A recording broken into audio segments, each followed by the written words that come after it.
Hayatının ilk şekeri. Dışarının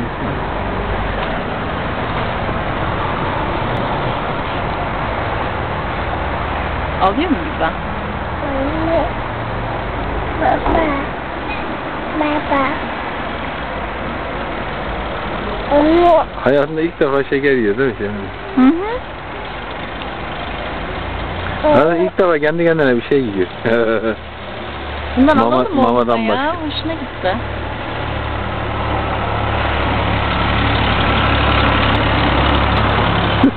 çıkar bir de harekete bak, oy Allah'ım.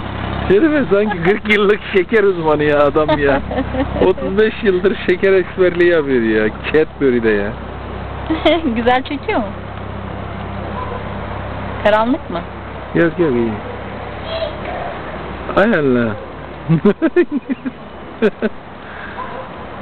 Şerife senden güzel yiyor Allah'ım.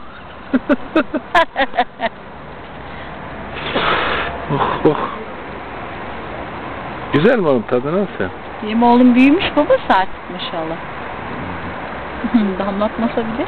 Tamam. Kapatayım annesi, yeter. Kapat. Daha çok şey yap.